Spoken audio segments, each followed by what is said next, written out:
I know what you're thinking. This guy seriously needs a haircut, and I assure you, I'm getting one next week.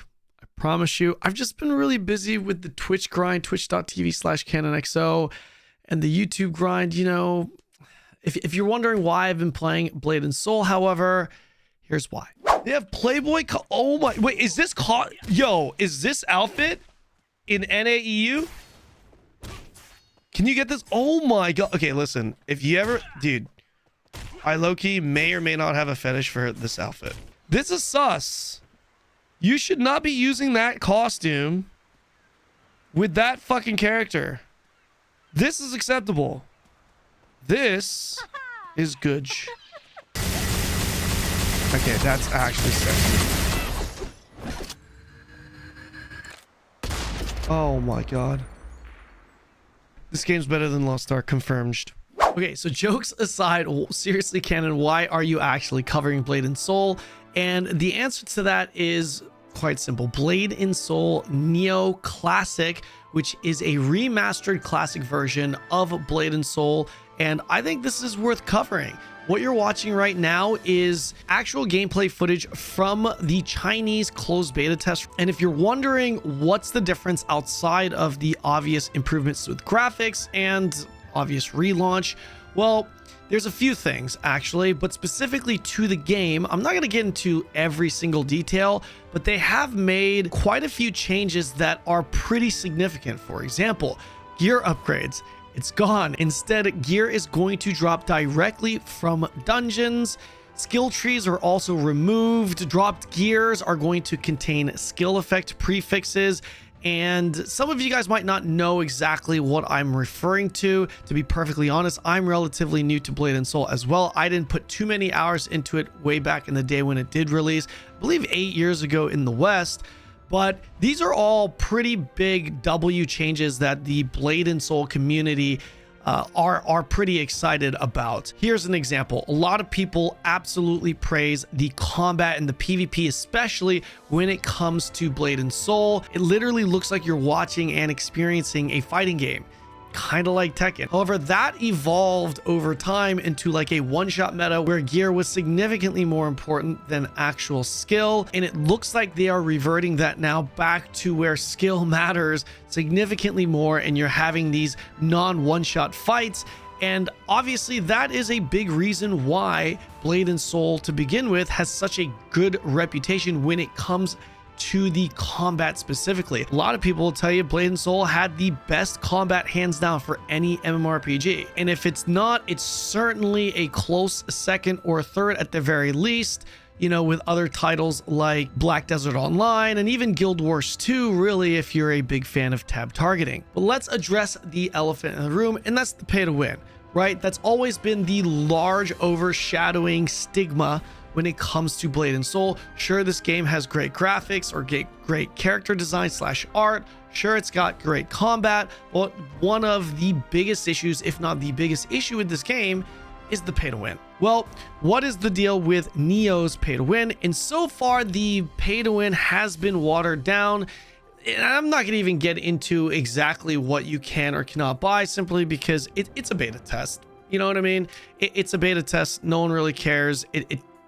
Let's be real here. What's in the beta test cash shop is not going to be exactly what the cash shop is in the live version, but so far it is watered down, in case you're wondering. Now, outside of the fact that this is an MMORPG that will be releasing classic remastered version, and sure, the updates on paper sound pretty good as well, I think for me the bigger excitement is the potential new direction of the game. Now, I know what you guys are thinking. Kanon, shut up. This is NCSoft we're talking about. Stop it. And I get you. Let me make myself really clear here. If I were a betting man, I would bet against NCSoft with this as well. However, I'm covering this for well, number one, I'm an MMO content creator, so I'm gonna cover all the MMOs that I possibly can. But also, number two, full transparency, I do have a small, tiny bit of hope, a smidgen of hope for this game and the new direction of NCSoft. And, well, that starts at the top with the fact that NCSoft is actually has restructured all of their companies so that they are now unified under one single umbrella, meaning we're all going to be having the same login server, and there will no longer be NC West, and that's going to be replaced with NC America. And NC America is now under the main umbrella, and it's going to be governed by the main NCSoft place. And this is important because this kind of changes a lot of things around on the Corpus side.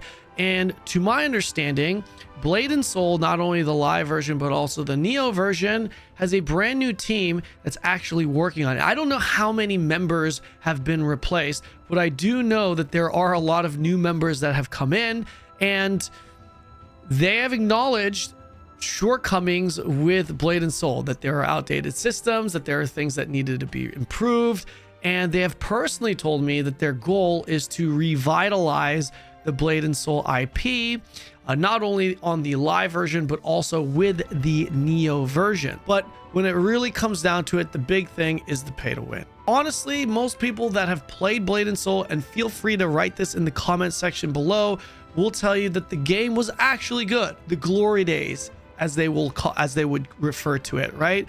The game was pretty good. The combat system was great. The art style was fantastic.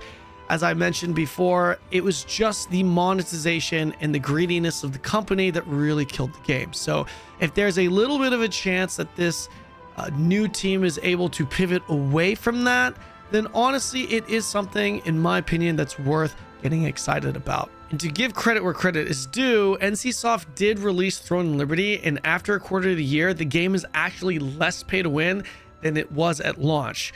And yes, of course it's pay to win, and if you don't like pay to win games to begin with, yes, none of this even matters. But if you are tolerant to a certain degree, and it just, for you, it depends on how big the gaps are, then, well, Throne and Liberty, after a quarter of the year now, the game from the launch till now, it's actually less pay to win. What I'm going to be doing is I'm going to be diving into this game because the live version has already made some improvements, especially with gear progression. Is the game pay to win on the current live version? Absolutely, it is. However, I'm not going to speak too much on it until I experience the game. As far as my communication with the new team over at NCSoft running the Blade and Soul IP, I am excited to be able to announce some things later on when they are ready to communicate with me and share some more details in regards to not only Neo but also the current version of the game and just the future direction of the Blade and Soul IP. But they are pretty excited, and they are working on quite a few things. Honestly, yes, this is pure copium, but you know, at the end of the day, there's not much else to play. Blade and Soul was kind of goated in its own ways, so if they can fix this game, that's kind of cool, especially with Neo Classic coming out. I'm streaming this game on Twitch. If you do want to check out the current version of the game, or if you just want to mess around and come play with us, join our Discord. I'm playing on both the KR server and the NA server, so come join the stream if you want to check it out. I am trying to hit end game and then experience the new gearing process so that I can provide better feedback to NCSoft if they give a shit if they give a shit about what I have to actually say. So yeah, I will be posting an updated video once I get some more information in regards to the Neo version of the game. But other than that, yeah, don't forget to like and subscribe. Come hang out with me on Twitch if you want to discuss any further. Let me know what you guys think in the comment section below, and I'll see you in the next video.